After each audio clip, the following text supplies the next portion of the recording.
Hello everyone, नमस्कार। आप सभी को नेशनल पेंशनर्स डे की बहुत बहुत शुभकामनाएं। तो आज हम लोग बात करेंगे कि पेंशन सिस्टम कब और कैसे इंट्रोड्यूस हुआ और ये national pensioners day to which we are celebrating in India, इसका कॉन्सेप्ट क्या है, इसे कब और क्यों मनाया जाता है। ओके, तो बात करते हैं पेंशन सिस्टम की।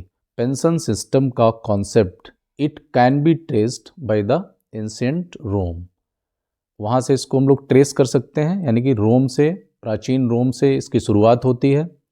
And the modern national pension system was started from Germany in 1889। Germany में स्टार्टिंग होती है। और अगर हम बात करें इंडिया की, तो जो ब्रिटिशर्स थे, after the revolt of 1857 they started the pension system in India. उन्हीं के थ्रू स्टार्ट किया गया।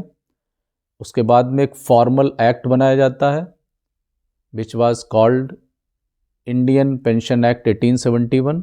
तब से जो है वो पेंशन मिलना स्टार्ट हो गई to the military and civil services.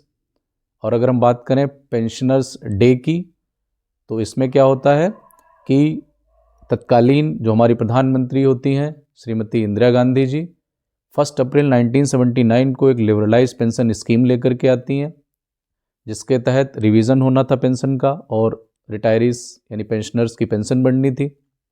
लेकिन इसमें एक ये पॉइंट था कि जो रिटायरीज 31 मार्च 1979 तक के थे, उनको इसका रिवीजन का कोई भी लाभ नहीं मिलना था। तो इसके अगेंस्ट में एक पेंशनर होते हैं स्वर्गीय श्री DS नकारा जी।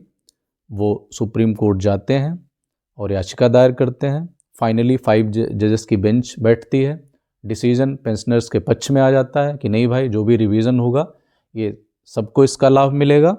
ठीक है, तो एक तरीके से ये जो जजमेंट है फाइनल 17 दिसंबर 1982 को आता है। तभी से जो है 17 दिसंबर को राष्ट्रीय पेंशन दिवस के रूप में या नेशनल पेंशनर्स डे के रूप में मनाया जाता है। उसमें सुप्रीम कोर्ट बिल्कुल स्ट्रिक्टली कहता है कि लाभ मिलेगा, ये पेंशनर्स का हक है to ensure the dignity and financial security of retirees.